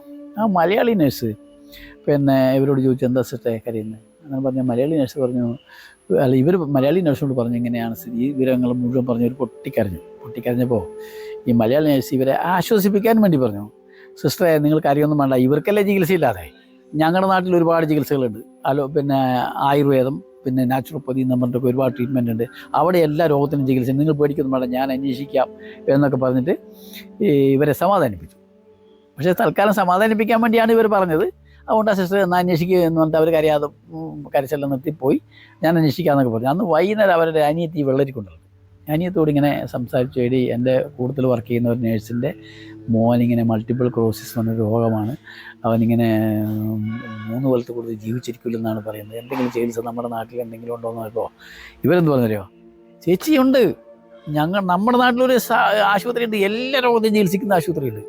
അപ്പോൾ അവരങ്ങനെയാണ്, അവർ വളരെ കൂടുതലായിട്ടാണ് നമ്മൾ കാണുന്നതിനേക്കാൾ ഭയങ്കര ഇതായിട്ട് അവർ കണ്ടത്. അവർ പറഞ്ഞു, ഞാനവിടെ ചികിത്സയ്ക്ക് പോയിട്ടുണ്ട്, എൻ്റെ ഭർത്താവ് ചികിത്സയ്ക്ക് പോയിട്ടുണ്ട്, ഭർത്താവിൻ്റെ അമ്മ ചികിത്സിച്ചിട്ടുണ്ട്, എൻ്റെ മക്കളൊക്കെ ഞാൻ ചികിത്സിക്കാൻ കൊണ്ടുപോയിട്ടുണ്ട്, അതുകൊണ്ട് ഭയങ്കര റിസൾട്ടാണ് അവിടെ. പിന്നെ ഈ ഇതില്ലേ ഹാർട്ട് രോഗികളെല്ലാം സുഖമായിട്ട് പോകുന്നുണ്ട് പിന്നെ എന്നൊക്കെ പറഞ്ഞിട്ട് ഇവർ നല്ല കൂട്ടി അങ്ങോട്ട് പറഞ്ഞു. ഉടനെ ഇവർ പറഞ്ഞു, എന്നാൽ പിന്നെ അവിടെ സീറ്റുണ്ടോ എന്ന് ചോദിക്കാൻ പറഞ്ഞു. ഉടനെ സീറ്റുണ്ടോ ഇയാളുടെ ഒരു ഹസ്ബൻഡിനെ വിളിച്ച് ചോദിച്ചു. അപ്പോൾ ഞാൻ പറഞ്ഞു ഉണ്ട്, സീറ്റുണ്ട് എന്ന് പറഞ്ഞു. ഈ രോഗവിവരമൊന്നും ഞാൻ ചോദിച്ചില്ല. ഒരു 2-3 ദിവസം കഴിഞ്ഞപ്പോൾ ഇവർ മെല്ലെ ട്രെയിനിന് വന്നിട്ട് കണ്ണൂരിൽ നിന്ന് ഒരു കാറെടുത്ത് കാറിൻ്റെ പുറകിൽ സീറ്റ് ഇവനെ കിടത്തി ഈ മലയാളി നേഴ്സും ഇവൻ്റെ അമ്മയും ഇവരെല്ലാം കൂടി വരുന്നു. മെല്ലെ വന്നു കഴിഞ്ഞിട്ട് പിന്നെ ഇങ്ങനെ വരുന്നത് വെച്ചാൽ അമ്മയുടെ തോളയിൽ കൈയിട്ടു, മറ്റേ കയ്യിൽ വാക്കറും വെച്ച് വടിയും കുത്തി ഇങ്ങനെ നല്ല പിച്ച വെച്ച് നടന്നു. മറ്റേ മലയാളി നേഴ്സ് ഈ ഇവൻ്റെ ബാഗെല്ലാം എടുത്തിട്ടാണ് ഇങ്ങോട്ട് വരുന്നത്. ഇവിടെ വന്ന് കയറിയിരുന്നു. ഞാൻ ഏതാണെന്ന് എനിക്ക് പിടിയില്ല. അപ്പോൾ പറഞ്ഞു വളരെ കൊണ്ട് വിളിച്ചാൽ. അപ്പോൾ എനിക്ക് തോന്നി എന്താണ്. അപ്പം നോക്കി കഴിഞ്ഞപ്പോൾ മൾട്ടിപ്പിൾ ക്രോസിസ് എന്നാണ് ഇവൻ എഴുതിയിരിക്കുന്നത്. മൾട്ടിപ്പിൾ ക്രോസിസ് അല്ല, എന്ത് രോഗമായാലും പ്രകൃതി ചികിത്സയുണ്ട് എന്നുള്ളൊരു വിശ്വാസം എനിക്കുണ്ടായിരുന്നു. ഞാൻ പറഞ്ഞു കിടത്തി ചികിത്സ തുടങ്ങി, ഫാസ്റ്റിംഗ് എടുത്തു. അവൻ 113 കിലോ ഉണ്ടായിരുന്നു. അപ്പോൾ ഏതായാലും നല്ല ധൈര്യമെല്ലാം കൊടുത്തു, ഞാൻ മാറും എന്നുള്ളൊരു വിശ്വാസം എല്ലാം കൊടുത്തു. ഫാസ്റ്റിങ്ങിലേക്ക് വിട്ടു. ഒരു ദിവസം 7 ദിവസമായപ്പോൾ നല്ല കക്കൂസിൽ തന്നെ പോകാൻ തുടങ്ങി. സഹായമില്ലാതെ ഭിത്തിയിലൊക്കെ പിടിച്ച് പോകാൻ തുടങ്ങി. 14 ദിവസമായപ്പോൾ അവൻ വരാന്തേ കൂടിയൊക്കെ നടക്കാൻ തുടങ്ങി. 20ാമത്തെ ദിവസം അവൻ തലമുടി മുറിക്കണം എന്ന് പറഞ്ഞിട്ട് ഞങ്ങൾ ഇവിടുന്ന് ഒരു പയ്യനെ കൂടെ കൂട്ടിയിട്ട് അവനെ തേർത്തല്ലി പറഞ്ഞു. അവൻ തേർത്തല്ലി നടന്നു പോയി തലമുടിയെല്ലാം മുറിച്ച് പിന്നെ നല്ല ഷേവിങ് എല്ലാം ചെയ്ത് വന്നു കഴിഞ്ഞപ്പോൾ അമ്മയ്ക്കെല്ലാം ഉണ്ടായ സന്തോഷം, അവൻ്റെ അമ്മയ്ക്കുള്ള സന്തോഷം പറയണ്ട. ഏതായാലും 32ാമത്തെ ദിവസം ഞാൻ ഡിസ്ചാർജ് ചെയ്ത് വിടുന്നത്. 32ാമത്തെ ദിവസം ഞാൻ ഇവിടുന്ന് ഡിസ്ചാർജ് ചെയ്ത് വിട്ടു. അപ്പോൾ അത് കഴിഞ്ഞ് എനിക്കൊരു പേരൊന്നുമില്ല. അവർ മലയാളമൊന്നും അറിയാത്തവരാണ്, അവർ വിളിക്കലും പറച്ചിലൊന്നുമില്ല. ഈ 2022 അവിടെ നിന്ന് വന്ന മലയാളി നേഴ്സില്ലേ, അവർ റിട്ടയർഡായി. അവർ റിട്ടയർഡായിട്ട് തളിപ്പറമ്പ് വന്നിട്ട് വീടെല്ലാം വെച്ച് വാങ്ങിയിട്ട് അവിടെ താമസിക്കുന്നത്. അപ്പോൾ അവർക്കൊന്നും ഇവിടെ ചികിത്സയ്ക്ക് വരാൻ തോന്നി. ഇവിടെ വന്ന് അഡ്മിറ്റായി. ഞാനില്ലാതെ വന്ന് അഡ്മിറ്റായി. ഞാൻ വന്നപ്പോൾ എന്നോട് ചോദിച്ചു എന്നെ അറിയുമെന്ന്. ഞാൻ പറഞ്ഞു എനിക്ക് നല്ല പരിചയം, നിങ്ങളിവിടെ വന്ന് കിടന്നിട്ടുണ്ടോ? ഞാൻ വന്നിട്ട് അവർ വന്ന് കിടന്നിട്ടില്ല, ഞാനൊരു പേഷ്യൻറ്റിനെയും കൊണ്ട് വന്നിട്ടുണ്ട്. ഏതാണ് പേഷ്യൻറ്റ്? ഞാൻ പറഞ്ഞിങ്ങനെ ജോയി എന്ന് പറഞ്ഞിട്ട് ഞങ്ങളിങ്ങനെ നെയ്വേലിയിൽ നിന്ന് കൊണ്ടെന്ന് ഓർമ്മയുണ്ട്. ഞാൻ പറഞ്ഞു എനിക്ക് ഓർമ്മയുണ്ട്. ഞാൻ ജോയിയുടെ സ്ഥിതി എന്തുണ്ടെന്ന് ചോദിച്ചു. അന്നേരം പറഞ്ഞു സാറ് അറിഞ്ഞില്ലേ എന്ന് പറഞ്ഞപ്പോൾ ഞാൻ വിചാരിച്ചു എന്തോ സംഭവിച്ചു പോയാ. അന്നേരം പറഞ്ഞ ഇല്ല, ജോയിയുടെ അസുഖം എല്ലാം മാറി. അവൻ പിറ്റത്തെ കൊല്ലം ലാസ്റ്റ് സെമസ്റ്റർ പരീക്ഷ എഴുതി. അവൻ്റെ അച്ഛൻ ഒരു ആക്സിഡൻറ്റിൽ മരിച്ചു പോയതാണ്. ആ വേക്കൻസിയിൽ അവൻ അവിടെ സർക്കാർ ജോലി കിട്ടി, എഞ്ചിനീയറായിട്ട് ജോലി കിട്ടി. പിന്നെ അവൻ്റെ കല്യാണം കഴിഞ്ഞു, 2 കുട്ടികളുണ്ട്, സുഖമായി ജീവിക്കുന്നു. 3 വർഷം ആയുസ് കൊടുത്ത പാർട്ടിയാണ് ഇതിലെ. 3 വർഷത്തെ കൂടി ജീവിക്കില്ല എന്ന് പറഞ്ഞ പക്ഷേ ഇപ്പോഴും സുഖമായി ജീവിക്കുന്നു, ജോലി ചെയ്യുന്നു. ചികിത്സക്കിടയിൽ എന്തെങ്കിലും കോംപ്ലിക്കേറ്റഡ് ആയ കേസ് കാരണം മറ്റു ആശുപത്രിയോ വേറെ ഏതെങ്കിലും നാച്ചുറോപ്പതി അല്ലാത്ത എന്തെങ്കിലും അവലംബിക്കേണ്ട സാഹചര്യം? ചില സംഭവങ്ങൾ, ചെറിയ സംഭവങ്ങൾ, അതിപ്പോൾ കിഡ്നി സ്റ്റോണൊക്കെ വന്നിട്ട് ഭയങ്കര പെയിനായിട്ട് തൽക്കാലം കൊണ്ട് ഒരു ഇഞ്ചക്ഷനൊക്കെ എടുക്കേണ്ടി വരുന്ന ഒരു കേസുകളല്ലാതെ വേറെ അപകടങ്ങളൊന്നും വലിയ സംഭവങ്ങളൊന്നും ഉണ്ടായിട്ടില്ല. കാരണം സാധാരണഗതിയിൽ എല്ലാം ഈ കിഡ്നി പേഷ്യൻസൊക്കെ ആകുമ്പോൾ കിഡ്നി സ്റ്റോണൊക്കെ ഉള്ളവർക്ക് ചിലപ്പോൾ ഭയങ്കര വേദന വരും ഈ സമയത്ത്. അതൊരു ഹീലിംഗ് ക്രൈസിസ് ആണ്. പക്ഷെ അത് അതിജീവിക്കാൻ കഴിയില്ല. രോഗി ഭയങ്കരമായിട്ട് ബേജാറാകുമ്പോൾ നമുക്ക് സഹായം കൊടുക്കാതിരിക്കാൻ കഴിയില്ല. നമുക്കറിയാം കുഴപ്പമൊന്നുമില്ല. ഇത് പിന്നെ അതിൻ്റെ വണ്ണം കുറയുമ്പോൾ, ഈ സ്റ്റോണിൻ്റെയൊക്കെ പിന്നെ വലിപ്പം കുറയുമ്പോൾ ഇത് ട്രാവൽ ചെയ്യുമ്പോൾ വേദന വരുന്നത്. അപ്പോൾ അത് ട്രാവൽ ചെയ്യാൻ വേണ്ടി ശ്രമിക്കുന്നതാണെന്ന് നമുക്കറിയാം. പക്ഷെ അന്നേരം ഒരു ഇഞ്ചക്ഷൻ കൊടുത്തു കഴിഞ്ഞാൽ പെട്ടെന്ന് അവർക്ക് ആ വേദന സമ്പാദിച്ച് കൊടുത്തു കഴിഞ്ഞാൽ അവർക്ക് ആ സാധനം പുറത്തു പോകും. അങ്ങനെ അല്ലാതെ കണ്ട് വലിയ കേസായിട്ടൊന്നും വന്നിട്ടില്ല. ഡയബറ്റിക്, കൊളസ്ട്രോള്, മുട്ടുവേദന, സോറിയാസിസ് ഒക്കെ പോലെ വരുന്ന ക്രോണിക്കായിട്ട് വരുന്ന കുറേ രോഗങ്ങൾ നിങ്ങൾ ചികിത്സിച്ച് ഭേദമാക്കി വിടാറുണ്ടോ? ഞാൻ പറഞ്ഞില്ലേ 22 കൊല്ലമായിട്ട് ഷുഗറും പ്രഷറിനും മരുന്ന് കഴിക്കാത്ത ആളുകൾ നമ്മൾ ചികിത്സിച്ചിട്ടുണ്ട്. വർഷങ്ങളായിട്ട് മരുന്ന് കഴിക്കാത്ത ഒരുപാട് ആളുകളുണ്ട്. പിന്നെ ഈ സോറിയാസിസ് പോലുള്ള രോഗങ്ങൾ ചികിത്സിച്ചാൽ ഞാനിപ്പോൾ എടുക്കില്ല എന്നോ, അത് അവർ പോയി എപ്പോഴെങ്കിലും ഒരു കൊല്ലത്തേക്ക് അയാൾക്ക് സോറിയാസിസിന് ഒരു ലക്ഷണമില്ല എന്ന് ഓടിക്കോ, അത് എന്തെങ്കിലും നോൺ വെജ് കഴിച്ചാൽ പിറ്റേ ദിവസം ചെയ്തോളൂ. അത് തിരിച്ചു വരുന്നൊരു രോഗമാണ്. അതുകൊണ്ട് അങ്ങനെയുള്ള രോഗങ്ങൾ നമുക്ക് ചികിത്സിച്ചാലും ഒരു തൃപ്തിയില്ല. കാരണം വീണ്ടും റീസൈക്കിളിക്കായിട്ട് വരും. എന്നാലും ആട് വരലുണ്ട്. വന്നാൽ ഞാൻ മടക്കലൊന്നുമില്ല. ഞാൻ പൊതുവേ സോറിയാസിസ് എന്ന് പറയുമ്പോൾ ഞാൻ പറയലുണ്ട്, നിങ്ങൾക്ക് നോൺ വെജ് കഴിക്കാതിരിക്കാൻ പറ്റുമോ? പറ്റൂല. പല ആളുകളും കുറച്ച് കഴിയുമ്പോൾ കുറേ കാലം കഴിയുമ്പോൾ ഇതൊന്നും ഇല്ലാതെ ലക്ഷണം കാണാതിരിക്കുമ്പോൾ എന്നാൽ കുറഞ്ഞ് മാറിയില്ലേ എന്നാൽ കൂട്ടിയേക്കാന്നിട്ട് മത്സ്യമോ മാംസമോ മുട്ടയോ എന്തെങ്കിലും കഴിച്ചാൽ അത് പിറ്റേ ദിവസം ഉണ്ടത്. ഇങ്ങനെ വരുന്ന രോഗികൾ ഇപ്പോൾ ഉദാഹരണത്തിന് സോറിയാസിസ് ഒഴിവാക്കാൻ നമുക്ക് ഷുഗർ പ്രഷറൊക്കെ ആയിട്ട് വരുന്ന രോഗികളോട് ഇത് മാറുമെന്നൊരു ഉറപ്പ് ഡോക്ടർ നൽകാറുണ്ട്. ഞാൻ പറയാറുണ്ട് ലൈഫ് സ്റ്റൈൽ ഡിസീസാണിത്. നിങ്ങൾ ലൈഫ് സ്റ്റൈൽ മാറ്റിയേ വെക്കും. ലൈഫ് സ്റ്റൈൽ മാറ്റിയാൽ മാറും. ഉറപ്പായിട്ട് മാറ്റിയവർക്കെല്ലാം മാറിയിട്ടുണ്ട്. ചികിത്സ കഴിഞ്ഞ് മടങ്ങുന്ന രോഗികൾക്ക് നിങ്ങൾ എന്ത് ലൈഫ് സ്റ്റൈൽ ചേഞ്ചസുകൾ വല്ലതും അഡ്വൈസ് ചെയ്യാറുണ്ട്? പിന്നെ എഴുതി കൊടുക്കാറുണ്ട്. അവരുടെ ഒരു ഡയറ്റ് ചാർട്ട് കൊടുക്കും. ഈ രീതിയിലുള്ള ഭക്ഷണം കഴിക്കുക, ആഴ്ചയിൽ ഒരു സുവാസം എടുക്കുക, എന്തെങ്കിലും ചെറിയ പനിയോ അങ്ങനെയുള്ള രോഗങ്ങൾ വന്നു കഴിഞ്ഞാൽ ഉടൻ ഫാസ്റ്റിങ്ങിലേക്ക് പോകാം. അതാണ് ഞങ്ങൾ നിർദ്ദേശിക്കാറ്. എന്തെങ്കിലും ഉണ്ടെങ്കിൽ വിളിച്ചോളൂ, ഞങ്ങൾ വിളിക്കുക. എന്തെങ്കിലും ഒരു ക്രിട്ടിക്കൽ സ്റ്റേജ് വരുമ്പോൾ നമ്മളെ വിളിച്ചിട്ടേ നിങ്ങൾ ഹോസ്പിറ്റലിൽ പോകാവൂ എന്ന് പറയാറുണ്ട്. പലതും അത്ഭുതകരമായി ആശുപത്രിയിൽ പോകേണ്ടി വരില്ല. പല കേസുകളും അങ്ങനെ തന്നെയാണ്. ഞാൻ ഈ കൊറോണയുടെ സമയത്ത് പോലും ഒരുപാട് പേഷ്യൻസിന് ചികിത്സിച്ചിട്ടുണ്ട്. നമുക്ക് ഇവിടെ കിടത്തി ചികിത്സിക്കാൻ പറ്റില്ല. കൊറോണയുടെ സമയത്ത് നമ്മൾ എന്ത് രോഗം വന്നാലും എന്നെ വിളിക്കുന്ന ഒരുപാട് ആളുകളുണ്ട്. ഞാൻ 10-22 കൊല്ലമായിട്ട് ഈ ഫീൽഡിലുള്ളതല്ലേ. സാറേ ഇന്നത് വന്നല്ലോ എന്താ ചെയ്യേണ്ടത്, ഇന്നത് വന്നല്ലോ എന്താ ചെയ്യേണ്ടതെന്നൊക്കെ ചോദിക്കുന്നത്. ആ കൊറോണയുടെ സമയത്ത് ഏറ്റവും പ്രധാനമായി വന്നത് സാറേ പനി വന്നല്ലോ, ഭയത്തോടു കൂടിയാണ് പറയുന്നത്. സാറേ പനി വന്നല്ലോ എന്ത് ചെയ്യണം എന്ന് ചോദിച്ചവരോട് ഞാൻ ആദ്യം പറയുന്നത് നിങ്ങൾ ടെസ്റ്റിന് പോകണ്ട, നിങ്ങൾ ഫാസ്റ്റിങ്ങിലേക്ക് പോയിക്കോളൂ. 3 ദിവസത്തിൽ കൂടുതൽ പനി ഉണ്ടെങ്കിൽ എന്നെ വിളിക്കാൻ പറയും. മിക്കവാറും 99% 3 ദിവസം കൊണ്ട് പനി പോകും. 3 ദിവസം കൊണ്ട് പനി പോയിട്ട് അവർ വിളിക്കുമ്പോൾ ഞാൻ പറയും നിങ്ങൾ സാധാരണ ഭക്ഷണത്തിലേക്ക് നല്ല പോയിക്കോളൂ, പക്ഷെ 14 ദിവസത്തേക്ക് പുറത്തിറങ്ങണ്ട കേട്ടോ, വീട്ടിൽ തന്നെ കുടിക്കോളൂ എന്ന് പറയും. ആ വിദ്വാന്മാരൊക്കെ പറയുന്നത് എനിക്ക് കൊറോണ വന്നിട്ടില്ലെന്നാണ്. അത് കൊറോണ തന്നെയാണ് എനിക്കറിയാം. പക്ഷേ നമ്മളെല്ലാം അങ്ങനെ, നമ്മുടെ വീട്ടിലെല്ലാം അങ്ങനെ തന്നെ. എൻ്റെ മോനൊക്കെ പിന്നെ പോസിറ്റീവ് ആവുകയൊക്കെ ചെയ്തിരുന്നു. ഒന്നുമില്ല, ഫാസ്റ്റിംഗ് മാത്രം, ഓൺലി ഫാസ്റ്റിംഗ്. വാക്സിനേഷൻ ചെയ്യേണ്ട ആവശ്യം ആരും എടുത്തില്ല. എൻ്റെ വീട്ടിലെ ഒരു മനുഷ്യരും എടുത്തില്ല. ബാങ്കിൽ വർക്ക് ചെയ്യുന്നവൻ അവരെ കുറേ നിർബന്ധിച്ചിരുന്നു എടുക്കാൻ വേണ്ടിയിട്ടൊക്കെ. അവൻ പിന്നെ അലർജി ഉണ്ടാവും എന്നൊക്കെ പറഞ്ഞ് ബോധിപ്പിച്ചിട്ട് പിന്നെ എടുത്തില്ല. ഇപ്പൊ എടുത്തവരെല്ലാം ഇപ്പൊ മനസ്സിലായി പെട്ടിരിക്കുകയാണ്. സംഗതി അപകടമാണ് കാണിച്ചത്. പ്രിവെന്റീവ് കെയർ എന്ന ഒരു ആശയം നാച്ചുറോപ്പതിയിലുണ്ടോ? അത് നിങ്ങള് എങ്ങനെയാണ് ആളുകളെ ബോധവാന്മാരാക്കുക? പ്രിവെന്റീവ് കെയർ തന്നെയാണ് ഏറ്റവും പ്രധാനമായി ഇപ്പോൾ വരുന്ന നല്ലൊരു ശതമാനം ആളുകൾ. ചെറുപ്പക്കാർ ഒരുപാട് ആൾ വരുന്നുണ്ട്. അവര് അവരുടെ രോഗങ്ങൾ വരാതിരിക്കാൻ വേണ്ടി തന്നെയാണ് വരുന്നത്. സിനിമ ഫീൽഡിൽ നിന്നൊക്കെ വരുന്നവർക്കൊന്നും വലിയ രോഗമൊന്നുമില്ല. ലേശം ഡീടോക്സിഫിക്കേഷൻ, ബോഡിയിലെ ടോക്സിൻസ് എല്ലാം കളഞ്ഞ് ഒന്ന് ഫ്രഷ് ആകാൻ വേണ്ടിയിട്ടാണ് ആൾ വരുന്നത്.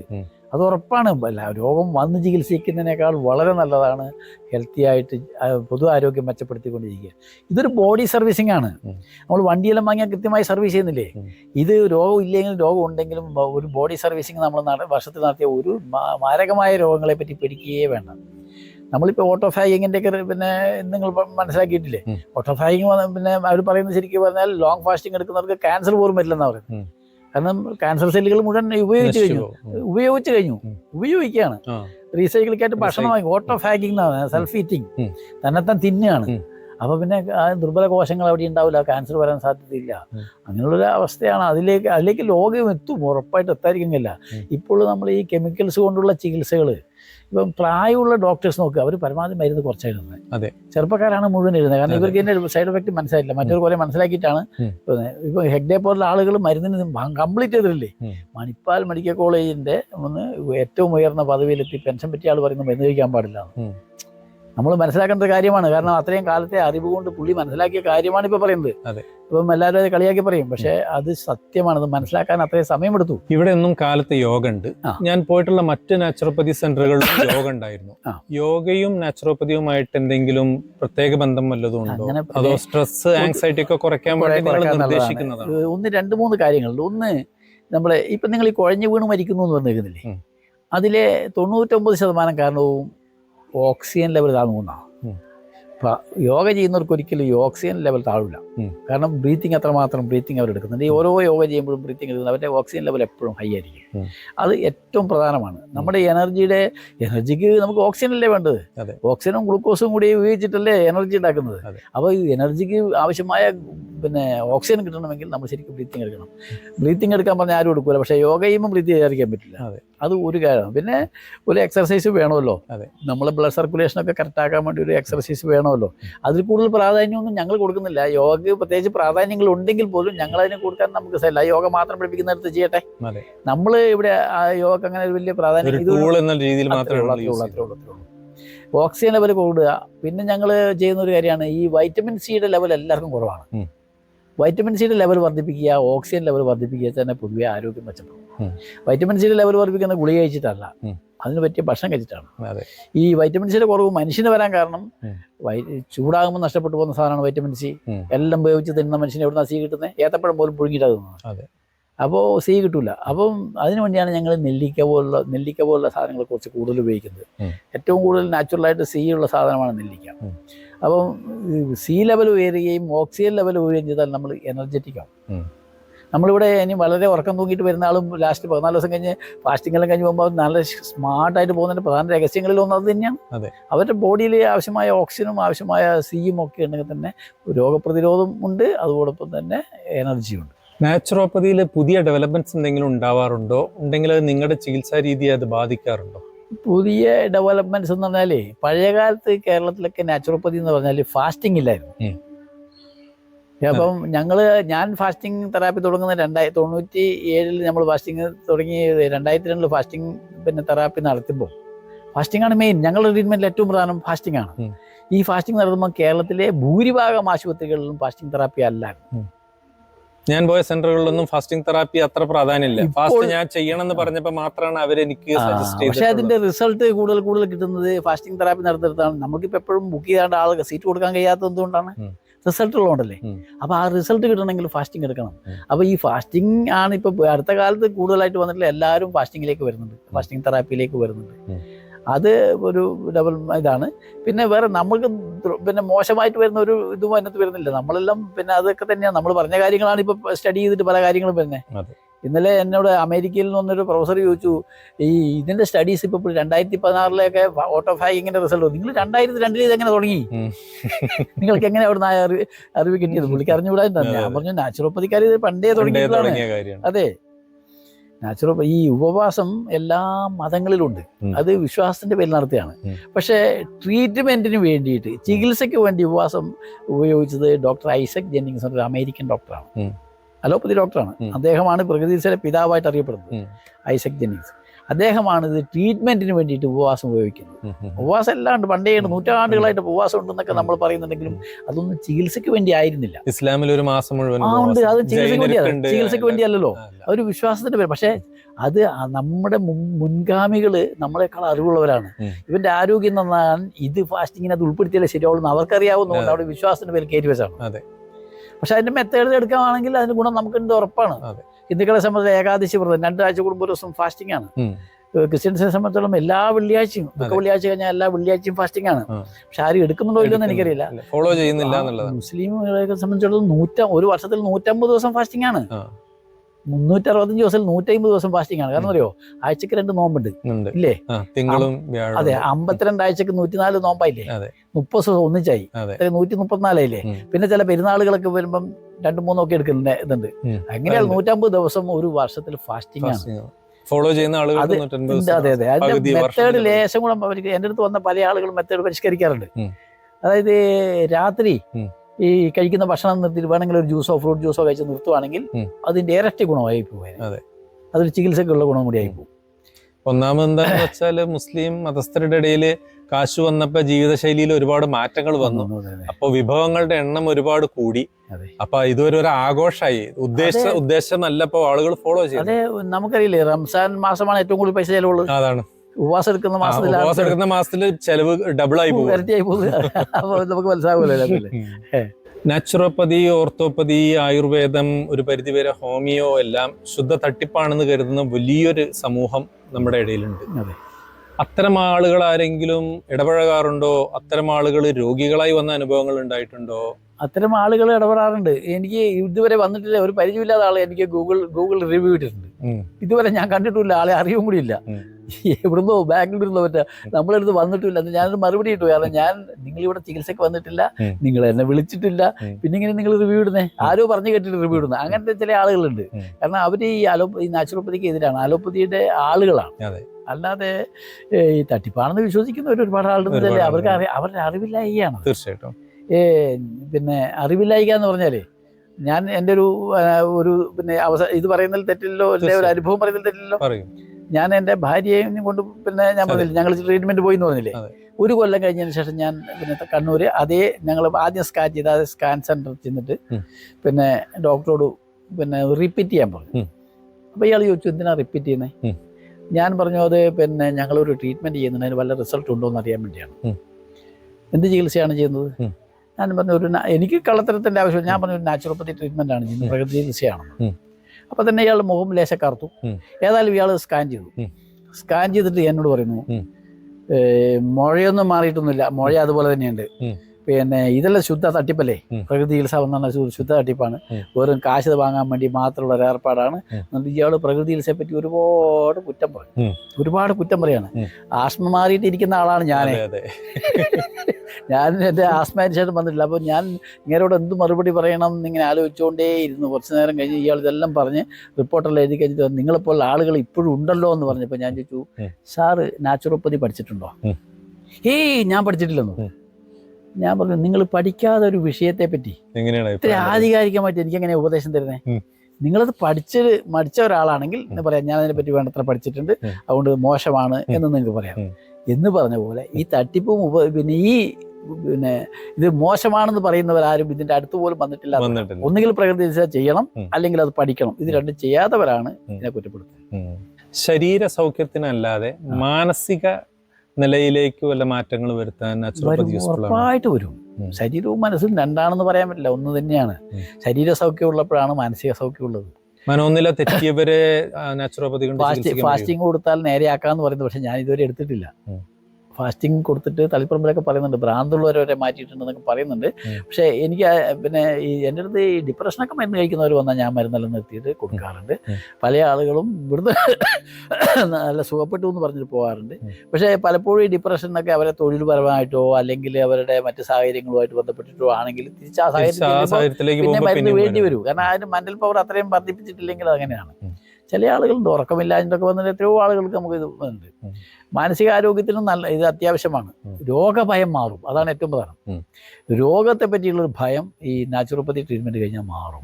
ഫാസ്റ്റിംഗ് എടുത്താൽ ഏത് രോഗവും കൺട്രോൾ ചെയ്യാമെന്ന് വിശ്വാസം വന്നാൽ തന്നെ നമുക്ക് രോഗഭയം മാറിയാൽ തന്നെ മനസ്സിനൊരു ധൈര്യം പറ്റുള്ളൂ. മനോധൈര്യം വരുമ്പോൾ തന്നെ അത്തരം പ്രശ്നങ്ങൾ ഒരുപാട് അങ്ങനെയൊക്കെയാണ് എൻ്റെ ഇത്. അല്ലാണ്ട് പിന്നെ തീർത്ത് എന്തെങ്കിലും കാരണങ്ങൾ കൊണ്ട് മനോനില തെറ്റിപ്പോ നേരെയാക്കി കൊടുക്കാൻ പറ്റുമെന്ന് എനിക്ക് പറയാൻ കഴിയും. ഞാൻ അങ്ങനെ കേസ് എടുത്തിട്ടില്ല, എടുക്കാതെ എനിക്ക് പറയാൻ പറ്റില്ല. ഒരുപാട് തിരക്കുകളിലും സ്ട്രെസ്സുകളിലും ഒക്കെ ജീവിക്കുന്ന ഇന്നത്തെ തലമുറയോട് നാച്ചുറോപ്പതിക്ക് നൽകാൻ എന്തെങ്കിലും സംഭാവന ഉണ്ടോ? അവരോട് എന്തെങ്കിലും പറയാനുണ്ടോ ഡോക്ടർ? കാരണം നമ്മളെ ജീവിതം ഒന്നേ ഉള്ളൂ എന്ന് ആദ്യം പറയണം. നമ്മൾ സ്ട്രെസ്സും കുറേ പൈസ ഉണ്ടാക്കാൻ വേണ്ടിയിട്ട് അല്ലെങ്കിൽ കുറേ ജോലിക്ക് വേണ്ടി ജീവിതം മുഴുവൻ ഒഴിഞ്ഞു നോക്കരുത്. നമ്മളെ ജീവിതത്തിൽ ഏറ്റവും പ്രധാനം നമ്മുടെ ആരോഗ്യമാണ്. 24 മണിക്കൂറും എനിക്ക് തികയുന്നില്ല മറ്റു പണിക്കെന്ന് പറയുന്ന ഒരു കാര്യമില്ല. കാരണം ഏറ്റവും പ്രധാനപ്പെട്ട പിന്നെ ആരോഗ്യമാണെങ്കിൽ ആരോഗ്യത്തിന് വേണ്ടി 1 മണിക്കൂറെങ്കിലും മാറ്റിവെക്കണ്ടേ? അതെ, അതില്ല. ഇന്നത്തെ തലമുറക്ക് അതില്ല. രാത്രിയില്ല പകലില്ലാതെ ഉറക്കവും ഇല്ലാതെ പണിയെടുക്കുകയാണ്. എന്തിനു വേണ്ടിയാണ് അങ്ങനെ ഒരുപാട് സമ്പാദിച്ചിരുന്ന കാര്യം ഇരിക്കുന്നത്? ഞങ്ങൾ അങ്ങനെ ഒരു വിശ്വാസക്കാരനാണ്. ഒരുപാട് ആരോഗ്യമാണ് ഏറ്റവും പ്രധാനം. ആരോഗ്യമില്ലെങ്കിൽ ഒന്നുമില്ല. ആരോഗ്യത്തിന് വേണ്ടിയിട്ട് നമുക്ക് 24 മണിക്കൂറിൽ അതിൻ്റെ 24 ഒന്നെങ്കിലും മുടക്കാൻ കഴിയുന്നില്ലെങ്കിൽ പിന്നെ അവരോട് എന്ത് പറയാനാണ്? കാരണം ആരോഗ്യമാണ് നമ്മൾ കിടപ്പിലായി. ആരോഗ്യം നമ്മുടെ വ്യക്തിപരമായ കാര്യമാണ്. എനിക്ക് സുഖമില്ലാതെ വന്നാൽ ഞാൻ മാത്രം അനുഭവിക്കണ്ടേ? എനിക്ക് വേദനയാണെങ്കിൽ നിങ്ങൾക്ക് എന്തെങ്കിലും ഷെയർ ചെയ്യാൻ പറ്റുമോ? ഇല്ല, ഒന്നും ചങ്കയില്ല. അതുകൊണ്ട് അത് നോക്കേണ്ടത് അവരുടെ ഉത്തരവാദിത്തമാണ്. വ്യക്തിപരമായിട്ട് ഓരോരുത്തരുടെ ഉത്തരവാദിത്തമാണ്. അതിന് പിന്നെ സമയം കണ്ടെത്തി ഒക്കൂ. എന്ത് സ്ട്രെസ് ഉണ്ടായാലും എന്ത് പണി ഉണ്ടായാലും അതൊക്കെ മറ്റ് കമ്പനികൾക്ക് വേണ്ടി നമ്മൾ തലച്ചോറ് വെക്കുന്നതിൻ്റെ പേരിലാണല്ലോ സ്ട്രെസ് വരുന്നത്. അപ്പോൾ പിന്നെ അത് മാത്രമല്ല നമ്മുടെ ആരോഗ്യം കൂടെ നോക്കണം. കുറച്ച് നമ്മൾ അതിനെപ്പറ്റി ചിന്തിക്കണം എന്നാണ് എനിക്ക് പറയാനുള്ളത്. അതൊന്നും പറയാം. നാച്ചുറോപ്പതിയെ ഭാവിയെക്കുറിച്ച് താങ്കൾക്കുള്ള കാഴ്ചപ്പാട് എന്താണ്? അത് ആളുകളിലേക്ക് ഇന്നത്തെ തലമുറ ഇതിൽ നിന്ന് അകന്നു പോവുകയാണോ അതോ അടുത്ത് വരികയാണോ? ഇത് സാവധാനം എരിഞ്ഞടങ്ങുന്ന ഒരു ചികിത്സാ രീതിയാണെന്നുള്ള അഭിപ്രായം താങ്കൾക്കുണ്ടോ? എൻ്റെ അഭിപ്രായത്തിൽ നേരെ തിരിച്ചാണ്. കാരണം ഞാൻ ചെറിയ തോതിൽ ഒരു വാടക കെട്ടിടത്തിൽ തുടങ്ങിയതാണ്. ചെറിയൊരു കെട്ടിടത്തിൽ തുടങ്ങി ഒരു 10 ബെഡ് ഇട്ട് തുടങ്ങിയതാണ്. ആ 10 ബെഡ് എനിക്ക് ഒരു കൊല്ലം കൊണ്ട് തന്നെ അത് പോരാതെ വന്നു. പിന്നെ ഞാനത് പിന്നെ ബുക്കിംഗ് ആക്കി. അതിനുശേഷം പിന്നെ ഒരു 2002 തുടങ്ങിയെങ്കിൽ 2005 ഞാൻ വേറൊരു ബിൽഡിംഗ് എടുത്ത് അവിടെ അന്ന് തന്നെ ഫില്ലായിരുന്നു. ഫില്ലായി സൗകര്യങ്ങളുണ്ടായിരുന്നു. അപ്പോൾ അതിന് ശേഷമാണ് ഞാൻ സ്വന്തം ബിൽഡിംഗ് ആക്കിയത്. സ്വന്തം ബിൽഡിംഗ് ആക്കി അത് കഴിഞ്ഞ് പോരാന്നിട്ട് അതിൻ്റെ അപ്സ്റ്റെയർ എടുത്തു, 2ാം നില എടുത്തു. അത് കഴിഞ്ഞ് പിന്നെ അതും തികയാതെ വന്നപ്പോൾ ഞാൻ വാടകയ്ക്ക് പോയി. ഞാൻ പറഞ്ഞില്ലേ, ഇപ്പോൾ അതിൻ്റെ മുകളിലോട്ട് എടുത്തുകൊണ്ടിരിക്കുന്നു. ഇപ്പോൾ എന്തായാലും ഒരു 10-30 പേര് എപ്പോഴും നമുക്ക് ശരാശരി ഉണ്ട്. ആദ്യം 1-2 പേരുണ്ടായിരുന്നിടത്ത് ഇപ്പം 10-30 പേരുണ്ടാകുക. രോഗികൾ പ്രായമുള്ളവരല്ല, ചെറുപ്പക്കാരും എല്ലാ യുവാക്കാരും വരുന്നുണ്ട്. എല്ലാവരും വന്നു, ഒരു രോഗമില്ലാത്തവരും വരുന്നുണ്ട്. ഡീടോക്സിഫിക്കേഷൻ എന്ന് പറഞ്ഞിട്ട് ഒരു രോഗമില്ലാതെ വരുന്നുണ്ട്. അപ്പോൾ ഇതിന് ഭാവിയില്ലാതെ ഒന്നുമില്ല, പക്ഷേ ഇതിന് വേണ്ട പ്രോത്സാഹനം സർക്കാർ ലെവലിലോ മറ്റാരും കൊടുക്കുന്നില്ല. ഇതെല്ലാം വ്യക്തികളുടെ ഒരു പ്രതിബദ്ധത കൊണ്ട് മാത്രമാണ് ഇത് നടന്നത്. ആയുഷിന്റെ കീഴിൽ വരുന്നുണ്ടെങ്കിലും ആയുഷൊന്നും അതിനുവേണ്ടി ഒന്നും ചെയ്യുന്നില്ല. ആയുഷൊന്നും പ്രകൃതി ചികിത്സയ്ക്ക് വേണ്ടിയിട്ട് കാര്യമായിട്ടൊന്നും ചെയ്യുന്നില്ല. പ്രകൃതി ചികിത്സ എന്ന് പറഞ്ഞാൽ സെൻട്രൽ ഗവൺമെന്റ് ആയാലും ശരി, കാരണം ഇവരെല്ലാം ഈ കൂച്ചുവിലങ്ങിനിടയിലാണുള്ളത്. അലോപ്പതിയുടെ അവരുടെ ഗ്രിപ്പ് വളരെ കൈകാര്യം ചെയ്യുന്നത്, കൺട്രോൾ ചെയ്യുന്നത്. ഞങ്ങൾക്ക് പിന്നെ ഒരു 2016 കാലഘട്ടത്തിൽ ഒരു രജിസ്ട്രേഷൻ ഏർപ്പെടുത്താൻ വേണ്ടി 2016 അതിന് മുമ്പാണ് തോന്നുന്നത്, ശ്രീമതി ടീച്ചർ ആരോഗ്യമന്ത്രിയായിരിക്കുന്ന സമയത്ത് ഒരു B ക്ലാസ് രജിസ്ട്രേഷൻ ഏർപ്പെടുത്താൻ വേണ്ടിയിട്ട് ഒരു ശ്രമം നടത്തുന്നു. അപ്പോൾ ഈ B ക്ലാസ് രജിസ്ട്രേഷൻ നടത്തുന്നതിനെതിരായിട്ട് പിന്നെ കേരളത്തിലെ മറ്റ് എല്ലാ മെഡിക്കൽ കൗൺസിലും ഒറ്റക്കെട്ടായിട്ട് പോയി. കാരണം കീരിയും പാമ്പിനെയും പോലുള്ള അലോപ്പതിയും ആയുർവേദക്കാരും ഹോമിയോ യുനാനി ഇവരെല്ലാം അവരുടെ എല്ലാം മെഡിക്കൽ കൗൺസിലുകൾ ഇതിനെതിരായിട്ട് ഹൈക്കോടതിയിൽ പോയി കൊടുക്കാൻ പാടില്ലെന്നുണ്ട്. എന്താണ് അവർക്ക് പ്രശ്നം? ഇതൊരു വേറെ ചികിത്സാ രീതിയല്ലേ, അവരുടെ ചികിത്സകളല്ല. ഞങ്ങൾ ഒരു മരുന്ന് ഉപയോഗിക്കുന്നില്ല, പിന്നെ എന്തിനാണ് അവർ ഇത് എതിർക്കുന്നത്? എന്തിനാണ്? അപ്പൊ അതിൽ നിന്ന് മനസ്സിലാക്കേണ്ടത് ഈ പ്രകൃതി ചികിത്സ വളർന്നാൽ ഇവരുടെ എല്ലാം കടക്കൽ കത്തിവെക്കും. അതുകൊണ്ട് അവരെല്ലാം ഇതിനെതിരാണ്.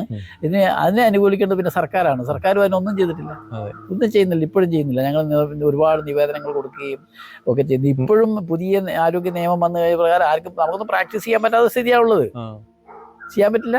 കാരണം ആ രീതിയിൽ ഇതിനെ നിർത്തിക്കളയാനുള്ള അങ്ങനെയാണ് സർക്കാർ ലെവലിൽ വരുന്നത്. അപ്പോൾ എന്തായാലും ഇത് ജനങ്ങൾക്ക് ആവശ്യമായതുകൊണ്ട് എന്തായാലും നിലനിൽക്കുന്ന കാര്യം ഉറപ്പാണ്. കാരണം ജനങ്ങൾ ഇതിലേക്ക് കൂടുതൽ ആളുകൾ വന്നുകൊണ്ടിരിക്കുകയാണ്. ഞാൻ പറഞ്ഞില്ല, ആദ്യം 10 ബെഡിലെടുത്ത് എനിക്കിപ്പോൾ 50 ബെഡ് ഉണ്ടായാൽ തികയാത്ത അവസ്ഥയിലുണ്ട്. ചില സമയങ്ങളിൽ ഏപ്രിൽ മെയ് മാസങ്ങളിലൊന്നും തികയില്ല, എത്ര ഉണ്ടായാലും തികയില്ല. കാരണം കുറച്ച് ആളുകളെ മടക്കേണ്ടി വരുന്ന സ്ഥിതിയാണ് ഇപ്പോൾ. അപ്പോൾ എന്തായാലും ആളുകൾ ഇതിലേക്ക് വരുന്നുണ്ട്. മഹാത്മാഗാന്ധി വിഭാവനം ചെയ്ത നാച്ചുറോപ്പതിക്ക് പക്ഷേ ഗവൺമെന്റ് തലത്തിലോ അല്ലെങ്കിൽ മറ്റുള്ള ആരുടെയും ഒരു സപ്പോർട്ട് ഇല്ല. ഇത് കൊണ്ടുനടക്കുന്ന ആളുകൾ മാത്രമാണ് മുന്നോട്ട്. ഇന്ത്യക്ക് സ്വാതന്ത്ര്യം കിട്ടിയപ്പോൾ രാഷ്ട്ര പുനർനിർമ്മാണത്തിന് മഹാത്മജി ഒരു 18 കർമ്മ പരിപാടി കൊണ്ടുവന്നു. അതിൽ ആരോഗ്യം സംരക്ഷിക്കാൻ കൊണ്ടുവന്ന വകുപ്പ് പ്രകൃതി ചികിത്സയാണ്. പക്ഷെ ആരും അത് വായിച്ചിട്ട് പോലും ഉണ്ടാവില്ലെന്ന് എനിക്ക് തോന്നുന്നത്. കാരണം ആരുമില്ല, ഗാന്ധി ശിഷ്യന്മാരും ആരായാലും അതിനെപ്പറ്റി ഒന്ന് നടപ്പിലാക്കാൻ വേണ്ടി ആരും ശ്രമിച്ചില്ല. ആകെ കേരളത്തിൽ അതിന് ലേശം അനുകൂലമായി ചിന്തിച്ചത് PM സുധീരൻ ആരോഗ്യമന്ത്രിയായിരുന്ന ഒരു കാലഘട്ടം ഉണ്ടായിരുന്നു. അന്ന് പ്രകൃതി ചികിത്സയെ പറ്റി പഠിക്കാൻ വേണ്ടിയിട്ട് ഒരു ജസ്റ്റിസ് നരേന്ദ്രൻ കമ്മീഷനെ നിയമിക്കുകയും. കമ്മീഷൻ റിപ്പോർട്ട് വരുന്നതിന് മുമ്പ് അയാളെ മന്ത്രിസ്ഥാനം പോയി. അപ്പോൾ അല്ലാതെ വേറെ ഒരാളും ഈ പ്രകൃതി ചികിത്സയ്ക്ക് അനുകൂലമായിട്ട് തീരുമാനം എടുത്തിട്ടില്ല. ശ്രീമതി ടീച്ചർ തന്നെ അന്ന് എടുത്തത് ഞങ്ങൾ കണ്ണൂർ ജില്ലക്കാരുടെയൊക്കെ സമ്മർദ്ദം കൊണ്ടാണ്. അവർ കണ്ണൂർ ജില്ലക്കാരിയാണല്ലോ. എന്നാൽ പിന്നെ ആ നരേന്ദ്രൻ കമ്മീഷന്റെ ആ റിപ്പോർട്ടിൽ എടുത്ത് നോക്കിയിട്ട് B ക്ലാസ് രജിസ്ട്രേഷൻ കൊടുക്കാൻ പറഞ്ഞിട്ടുണ്ട്. എന്നിട്ടും അതിന്റെ അവസ്ഥ തന്നെയാണ്. ഡോക്ടർ ഇതിനു വേണ്ടി കുറച്ച് സമയം ചെലവഴിച്ചതിൽ ഒരുപാട് സന്തോഷം. Thank you. നമസ്കാരം.